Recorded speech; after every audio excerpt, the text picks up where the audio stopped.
Okay, so guys, my name is ChrisStrub. This summer, I volunteered at youth organizations in all 50 states over the course of 100 days. And I was just looking at Snapchat and came to an important realization that this is becoming an increasingly important issue, for our youth. We see all this terrible stuff going on around the country.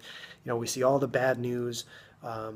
We need to intervene, while these kids are still young and while they still have an opportunity to learn how to go about doing things the right way. So, when I look at Snapchat and I think about all the kids that are spending all their time on this platform, that Snapchat has really become such an enormous platform for people, for kids especially, to spend their time consuming what's out there. That whether you're looking at your story, obviously you can snap people directly, but brands are paying a lot of money to have a huge presence on these platforms. And I'm going to tell you what those brands are right now. Okay, so Mashable, Tastemade, IGN, iHeartRadio, BuzzFeed, Daily Mail, Cosmo, Comedy Central, ESPN, CNN, People, Food Network, Nat Geo, and Vice.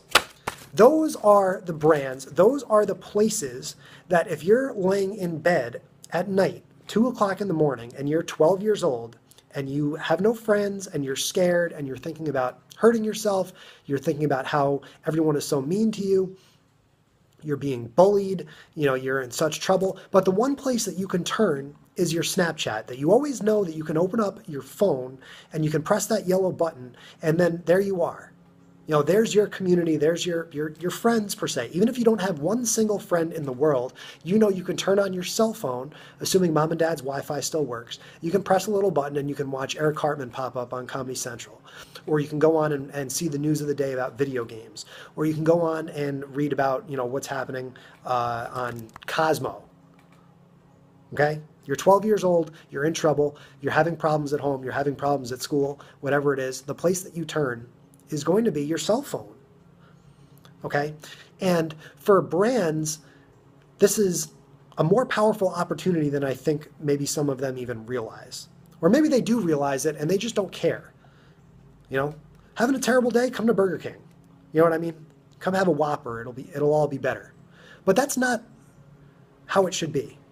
Okay, that there are these amazing organizations out there, like the three that I mentioned in this Periscope, the Boys and Girls Club, the YMCA, and Big Brothers Big Sisters. And I got a chance to work directly with a lot of them this summer. Between those three organizations, there's a blanket, the thickness, that's, I can't come up with a good metaphor right now, but there's an enormous blanket across the entire country, across all 50 states, that is there for kids in trouble. If you're having bad thoughts, if you're feeling despondent, you call the Boys and Girls Club, you call the YMCA, and you can go there and they can help you, right? But why in the world, what would inspire them to seek out help? What would inspire them to not have those feelings in the first place if these brands are not there on the places where these platforms are? Again, if you're 12 years old and you're having a rough night and you're struggling and you open up your phone and you're looking for help, and you go to Snapchat and you see Tastemade, BuzzFeed, Daily Mail, Cosmo, CNN, Vice. These are not places that are going to help you. This is just going to continue you down the path that you're going. There is a ridiculously enormous opportunity for one of these national organizations that helps kids to get out there and have a presence on these sites. Imagine you're 12 years old, now you're laying in bed, you're feeling despondent, you're like, oh, should I go cut myself? Should I go to the medicine cabinet? Whatever it is that's ailing you, instead of looking at Tastemade, IGN, and BuzzFeed, Comedy Central, and Cosmo, now you have a little button on your Snapchat that says Boys and Girls Club. And Brad's asking, what does this look like? Okay, you have a little button on your Snapchat under Discover that says Boys and Girls Club. And what that does, instead, it's not going to be a helpline. I mean, I'm not talking about a 911 sort of, oh, come save me, etc. No. What I'm saying is there's going to be content on there that shows other people your age and shows other opportunities and shows you what it's like at the Boys and Girls Club, that shows you what life is like at the YMCA, where that life is better than what is going on in your life at home or going on in your life at school. That if you need help, if you really need one of these organizations, you're not thinking that you need one of these organizations. The burden is on the organization to get out there and tell you as a kid, hey, we can help.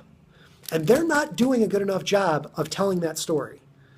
They're not doing a good enough job of saying, listen, this is the awesome stuff that's taking place at thousands of Boys and Girls Clubs every single day.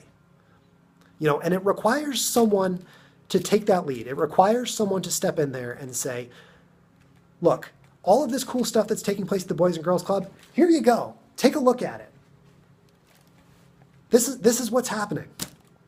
And you can do it in fun, innovative, cool ways. It doesn't have to be, did you find a lack of initiative to do this by any of these organizations? You're right. It's not that I found it.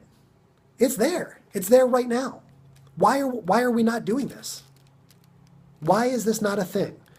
For a national organization that has the resources, like the Boys and Girls Club, to spotlight the work that they're doing, I don't see what could be a more important investment of their time and their energy. Because all that's going to do is breed more people participating in the Boys and Girls Club. Isn't that what we want anyway? But more importantly, what we want to do is help these kids that don't know that these resources are around. And for them, they're not looking in the phone book. They're looking on their phone. They're looking on this device that for many of them is their only escape. And for many of them, that we could talk about live streaming, whatever. That platform is Snapchat. And for that little tab, again, there's my list, right? These brands are not looking to help these kids. Maybe they do some philanthropy outside of, what they're doing. But when you click on a Discover tab, it's not going to show them how to get out of the situation that they're in. Whereas if I'm 12 years old and I'm laying in bed at 3 o'clock in the morning and I'm crying and I'm thinking of going to get a razor blade to cut my wrists or go into the medicine cabinet and just go chug some Advil. I mean, if you see other kids your age having fun and doing the things that are there in your community, these are your opportunities, that can change someone's life. That can be the difference between life and death.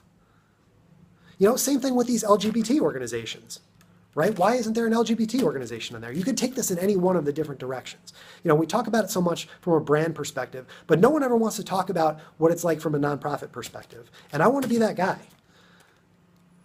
I can help do that. I can put that together.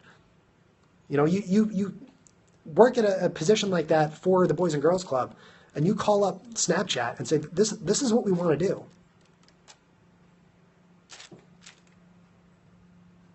I can't see it not working. And even if it doesn't work, you got to say that you tried. That if these organizations are not on the platforms, they're not in the places where these kids are spending their time, then they're failing.